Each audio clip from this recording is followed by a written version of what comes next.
राष्ट्रीय कमेटी की ओर से आप सबों का क्रांतिकारी अभिवादन करते हैं, स्वागत करते हैं। दोस्तों, यह सम्मेलन एक ऐसे समय में हो रहा है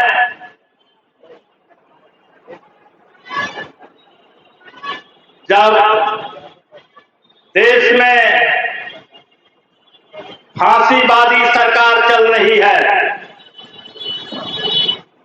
और देश के खेत मजदूरों, ग्रामीण मजदूरों, गरीब गुरबे और न्याय पसंद लोगों पर लगातार हमला जारी रखी है।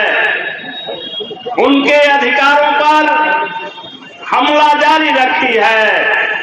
पहले आपने संघर्ष करके देश के अंदर बहुत सारी जो कानूनें आपने बनवाई थी सरकारों से, उन कानूनों पर हमला हो रहा है। बहुत सारे कानून खत्म कर दिए गए। अब जो देश के हमारा गरीबों का, मजदूरों का, मेहनत का तमाम का जो पवित्र ग्रंथ है, जो हमारा संविधान है, उस संविधान पर हमले हो रहे हैं और उसको खत्म करने की आरएसएस भाजपा के तरफ से पुरजोर कोशिश हो रही है। अभी तक तो उस संविधान को तार-तार कर ही दिया गया है। अब पूरे तौर पर खत्म करने की कोशिश हो रही है। यहीं तक ये बात नहीं रुकती है, ये बातें और आगे बढ़ती जा रही है कि आपके जो लोकतांत्रिक अधिकार हैं, उन अधिकारों पर भी हमले हो रहे हैं। अभी आपने देखा कि पत्रकारों के ऑफिस और घरों पर छापेमारियां हो रही, इसीलिए कि वे लोग देश और देश की जनता के लिए सही और सच बात लिख रहे हैं और इसके कारण उनके ऊपर हमले हो रहे हैं। देश के जो सार्वजनिक संपत्ति है, उन सार्वजनिक संपत्तियों को अडानी और अंबानी के हाथों बेचा जा रहा है। रेल बिक रही है। अब आप थोड़ा इस पर विचार करेंगे, आने जाने वाले लोग हमारी बात सुनते हो तो इस पर विचार करेंगे।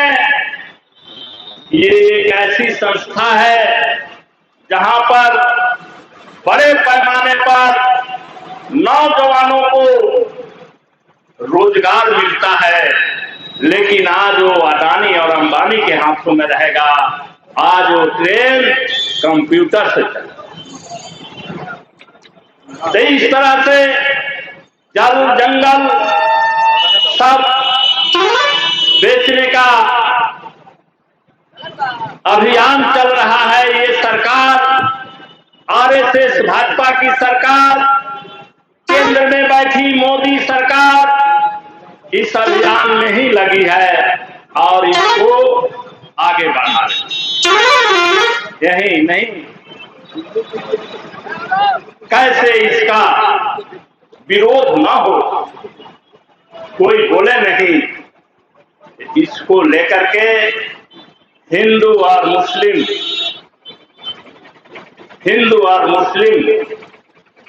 पर पूरी बात हो रही है।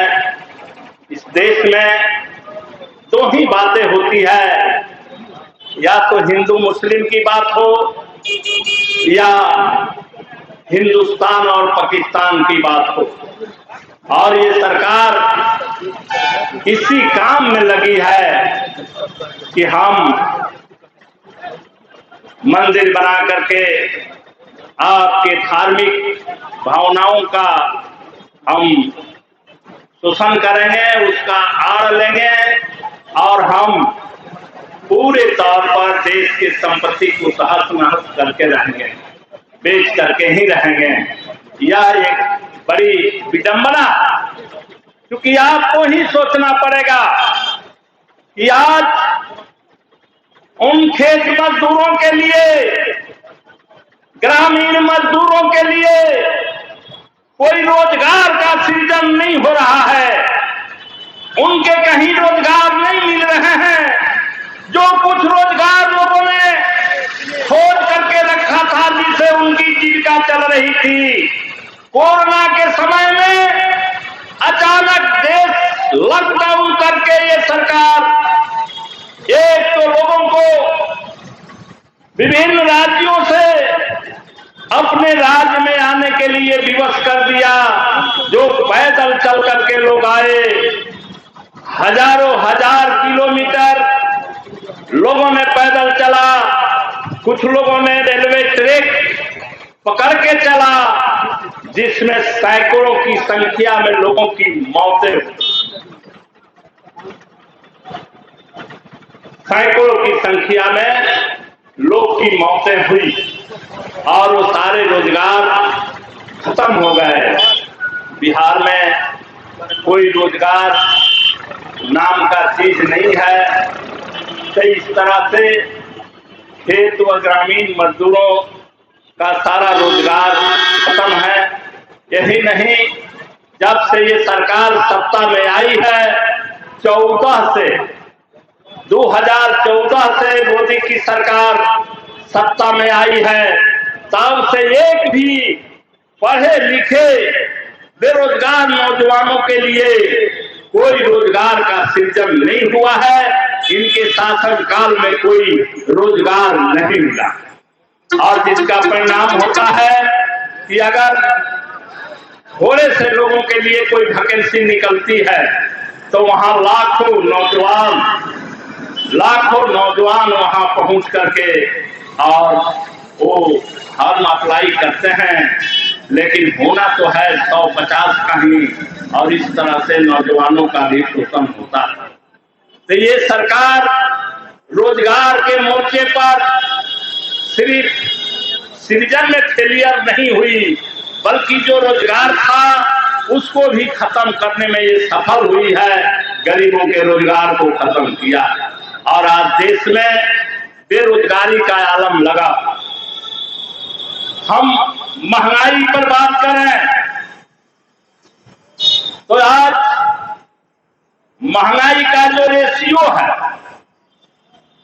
आप अपनी भाषा में 3 दूना और रात 4 की बात करेंगे। आज 8 साल पहले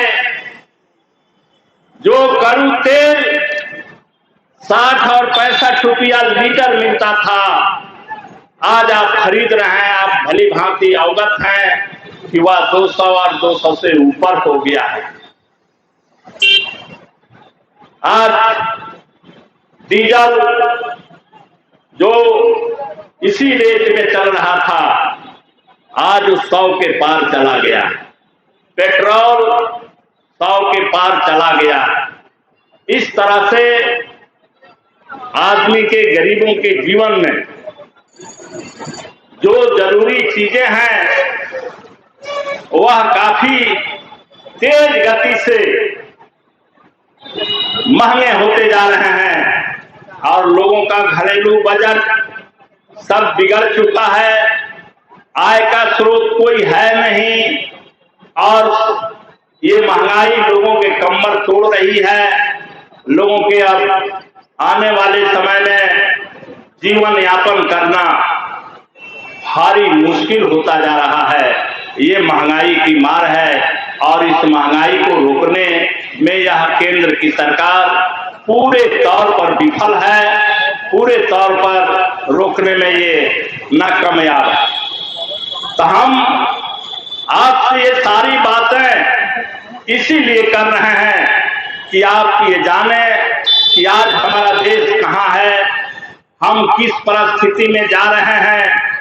और हम ये बात कहते हुए ये भी कहना चाहते हैं कि जो केंद्र की सरकार है, जो नरेंद्र मोदी जी की सरकार है, ये जो काम कर रही है यह एक फांसीवादी हमला है। और इस हमले का शिकार सबसे पहले खेत व ग्रामीण मजदूर होगा और उसी के ऊपर यह मार पड़ेगी। यही खेत मजदूर ही इसके शिकार होंगे। तो हम आपसे ये कहना चाहते हैं कि आपको जिला, राज्य और देश के सभी खेत मजदूरों, ग्रामीण मजदूरों के लिए कहना चाहता हूं कि आपके पास अब एक ही विकल्प है, एक ही रास्ता है और उस रास्ते पर हमको चलना पड़ेगा। सारे खेत मजदूरों और ग्रामीण मजदूरों को अब उनकी एक एकता बनानी होगी, एकजुट होना होगा और इस फांसीवादी सरकार, ये आरएसएस भाजपा के खिलाफ अपने अधिकार के लिए जंग का ऐलान करना होगा। आपको संघर्ष में जाना होगा, यही एक रास्ता है, दूसरा कोई विकल्प नहीं बचा। अब हमको लड़ना ही पड़ेगा। आपने देखा कि जब ये सरकार देश के किसानों के खिलाफ 3 कृषि कानून बना करके और बैठ गई, सब लोग कोरोना के डर से घरों में छिपे हुए थे। आज वो सरकार उनके ये घरों में रहने के चलते इसने 3 कृषि कानून जो सीधे किसानों के खिलाफ था, इन्होंने बना दिया। लेकिन जब हरियाणा, पंजाब, उत्तर प्रदेश, पूरे देश के किसान दिल्ली के बॉर्डर पर उतर गए और संघर्ष का ऐलान कर दिया और सीधे तौर पर कह दिया कि मोदी सरकार को ये 3 कृषि कानून जो किसान विरोधी कानून है, इसको वापस लेना होगा। ये जब ऐलान कर दिया और संघर्ष में उतर गया तो आप देखिएगा कि जरूर संघर्ष 1 साल तक चला। वो जाड़ा, वो गर्मी, वो बरसात, लेकिन किसानों ने इसकी परवाह नहीं की।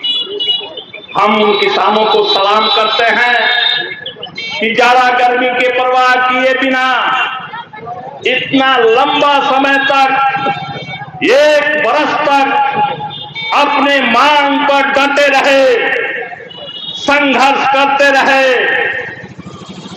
उस लड़ाई में हम आपको बता दे रहे हैं कि लगभग 700 लोग मृत्यु के गाल में चले गए।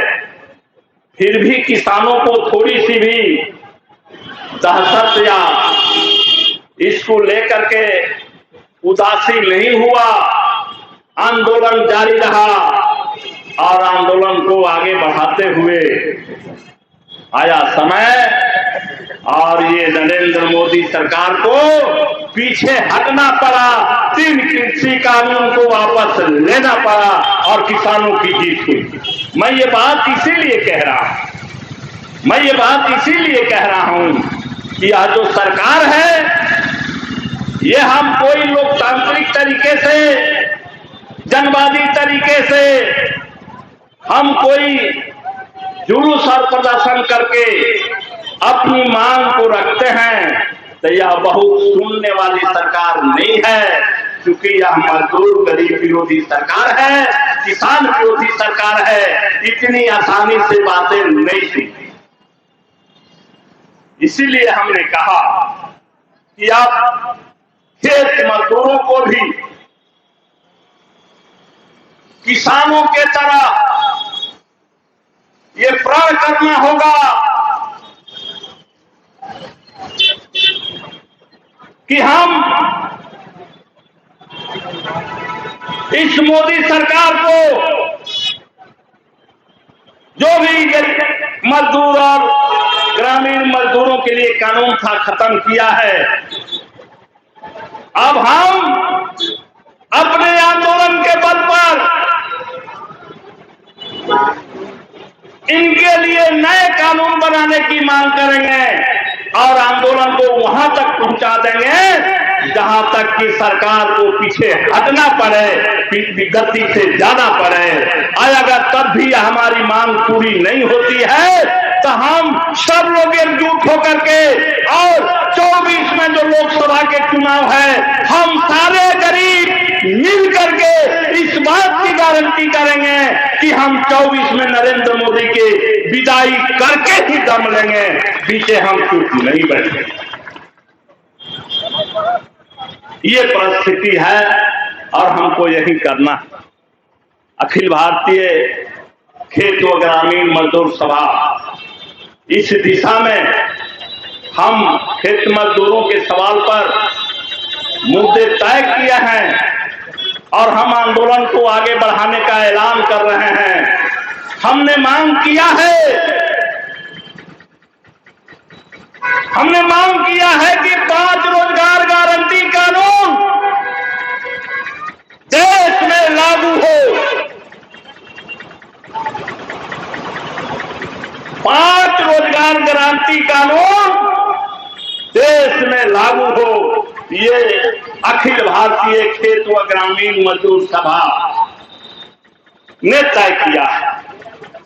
और हम उन मांगों पर जो गरीबों के जीवन से सीधा जुड़ा हुआ सवाल है, हम उन मांगों पर आंदोलन को तेज करने जा रहे हैं और हम सभी खेत व ग्रामीण मजदूरों से आग्रह करेंगे कि आप देश के हालात को समझते हुए आप इस आंदोलन में बड़ी संख्या में शामिल होने का, आगे बढ़ के आंदोलन करने का आपके मनों में, विचारों में, दिमागों में ये बात होनी चाहिए। आपको आगे बढ़ना चाहिए। अब हमने 5 रोजगार गारंटी कानून की बात की है, वो क्या है? हमने 1 नंबर पर हमने कहा है कि वो मनरेगा के तहत वो महिला या पुरुष मजदूरों को 200 दिन, साल में 200 दिन काम की गारंटी हो और प्रतिदिन 600 रुपया देने की गारंटी हो। जहां वो काम करते हैं वहीं उनको 600 रुपया मजदूरी पेमेंट करने की गारंटी हो। हमने दूसरा कहा है कि आज बिजली के बिना किसी का काम चलने वाला नहीं है और सरकार ने स्वयं मिट्टी का तेल बंद कर दिया। ऐसे परिस्थिति में और बिजली का बिल काफी महंगे हो गए, तो गरीब बिजली जलाएगा नहीं तो काम नहीं चलेगा, और जलाएगा तो बिल जमा करने के पास उसके पैसे नहीं है, कैसे काम चलेगा? इसलिए हमने मांग किया है कि राज्य सरकार और केंद्र सरकार कान खोल करके सुन ले। सभी गरीबों को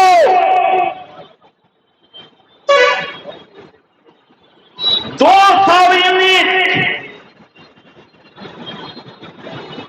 प्रति महीना बिजली फ्री करे, उनसे कोई बिल जमा नहीं करावे और उनका बिजली नहीं काटे। हमने ये मांग सरकार के सामने रखी। तीसरी जो हमने मांग रखी है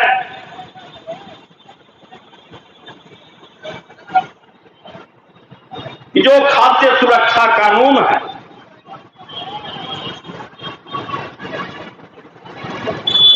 जो खाद्य सुरक्षा कानून है, उस कानून के तहत सभी गरीबों को राशन मिले। और कितना राशन मिले? एक आदमी एक माह में 9 किलो अनाज खाता,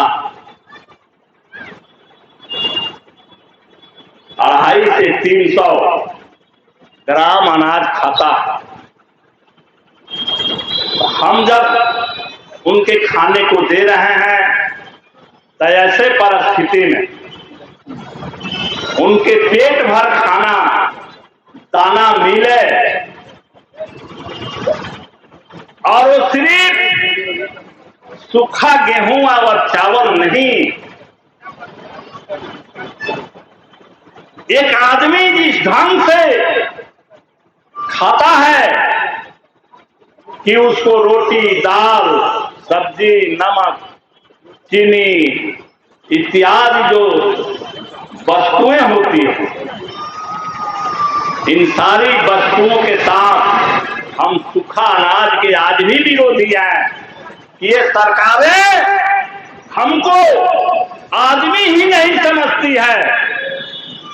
अगर आदमी समझती, गरीबों को आदमी समझती, तो निश्चित रूप से सिर्फ सूखा अनाज नहीं देती।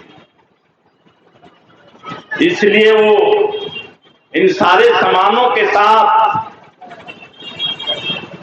ये हमारा मांग है कि हर व्यक्ति को हर महीने